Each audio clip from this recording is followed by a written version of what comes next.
Opening lines, e4 instantly claims central territory and opens diagonals for the queen and bishop, setting up an aggressive early game.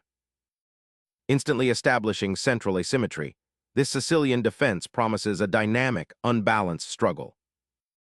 Establishing central influence and preparing to expand on the queenside with a flexible setup. Anchoring the center pawn after the initial skirmish prepares a solid pawn chain and opens lines for the bishop. Opening the center with d4 immediately challenges black's pawn structure and prepares for an active piece development. Opening the center with this capture immediately invites sharp tactical skirmishes, demanding precise calculation. Knight central thrust, asserting influence and preparing for pawn advances, opening lines. Developing the knight to f6 directly challenges the central pawn structure, forcing a decision about white's aggressive pawn advance and preparing for kingside castling. Developing another knight further secures the center and prepares for rapid kingside castling. Securing the b5 square prevents an immediate knight outpost and prepares for potential pawn advances, hinting at a flexible queenside expansion. Sharpening the attack on the knight, this bishop's development immediately pressures black's central pawn structure, aiming to disrupt harmony and potentially exploit weaknesses should the knight be forced to retreat or exchange. Safeguarding the kingside and preparing for queenside expansion, this pawn advance implicitly signals a readiness to embrace the strategic complexities of a closed position, potentially leading to a more positional battle. Preparing for a kingside fianchetto, this maneuver subtly prepares to anchor the bishop on g2, aiming to control the long diagonal and potentially create pressure on black's queenside structure after further development. Preparing to castle, black solidifies their kingside structure and prepares for potential central pawn breaks. Developing the bishop to eye the f7 pawn adds another layer of potential pressure, subtly hinting at future kingside initiatives, or simply reinforcing the central control that white has been meticulously building. Black bravely expands on the queenside, aiming to gain crucial territory and prepare for a potential b4 push to contest white's central space. This aggressive maneuver, however, carries an inherent risk, as it can overextend black's pawn structure if not adequately supported. Preserving pawn structure integrity, while potentially preparing for a future queen's knight sortie, provides valuable flexibility. Liberating the queen's bishop from its pawn prison offers a crucial diagonal for attacking white's central ambitions. Black wisely repositions this piece to a more active square, preparing for potential nc6 development and eyeing white's queenside. This subtle repositioning addresses the cramped nature of black's previous pawn structure, aiming to increase piece activity and challenge white's imposing central presence.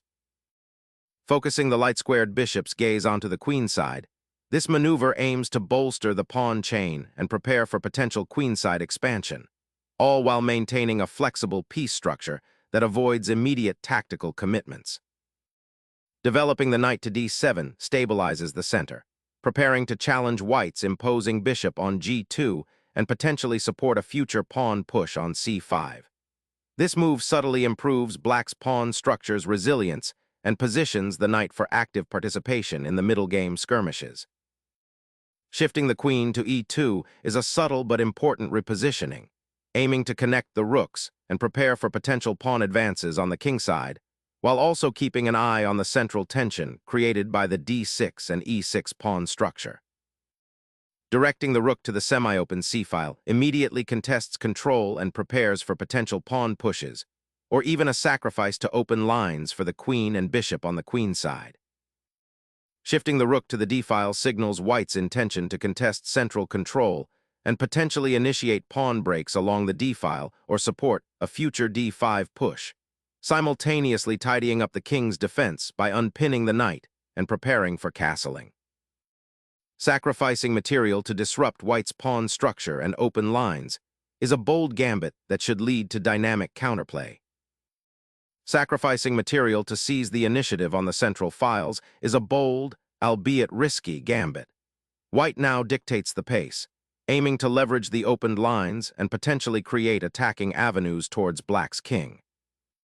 Embracing tactical chaos, Black initiates a daring exchange on e4, aiming to disrupt white's harmonious development and exploit the momentarily exposed queen.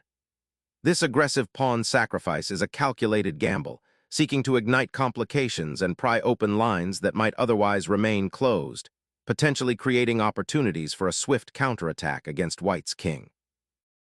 Exploiting black's weakened king position, white reclaims material and disrupts the pawn structure.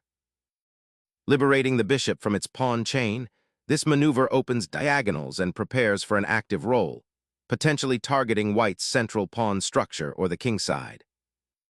Securing the king is paramount, especially after a series of exchanges that have opened up the center.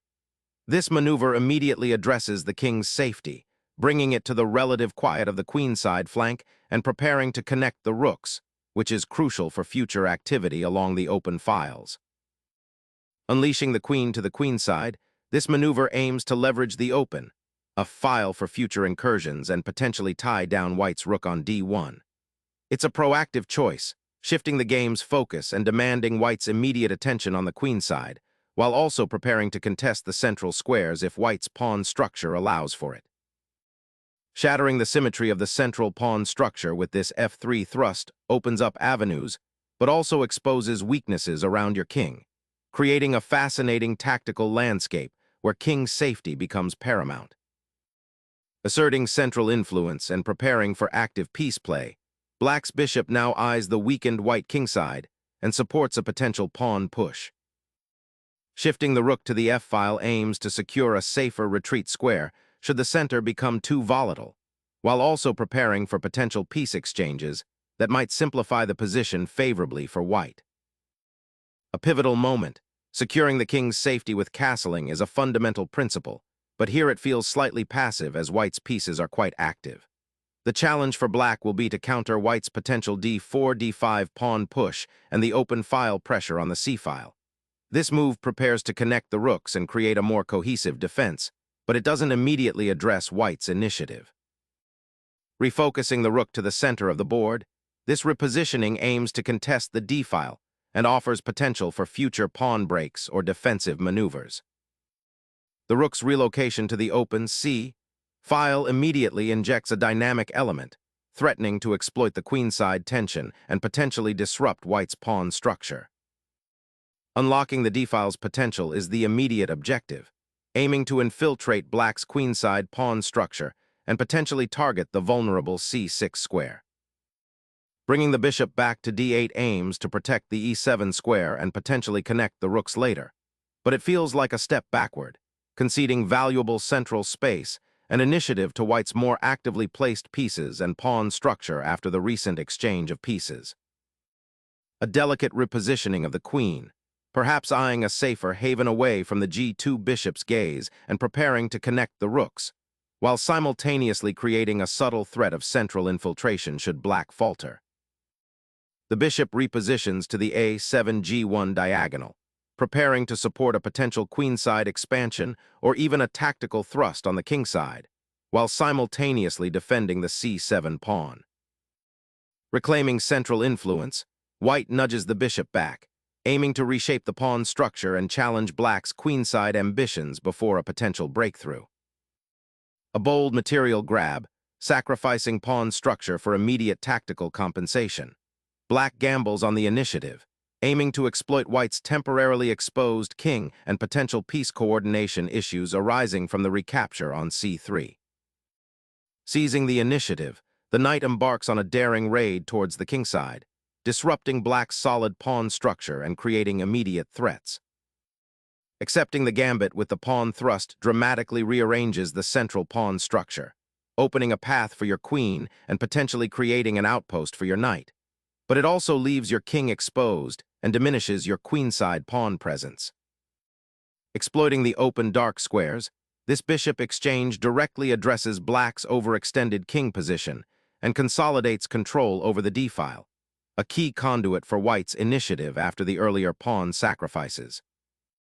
A bold recapture, embracing the doubled pawns and aiming to untangle black's pieces through a pawn chain.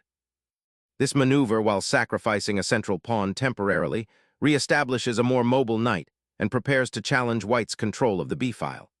Black is essentially betting on the activity of their pieces and the potential weaknesses this pawn structure creates for white in the long run, particularly if white cannot effectively consolidate. It's a sharp, tactical response that invites further complications and demands precise play from both sides. A calculated gamble to solidify white's central control and threaten to unravel black's pawn structure, forcing a difficult decision for the defender. Unraveling the tactical knot, black redirects the formidable rook from the open c file, a crucial concession to white's recent queen sortie, to a more defensive posture on the 6th rank, where it now eyes the vulnerable e4 pawn and supports the beleaguered knight.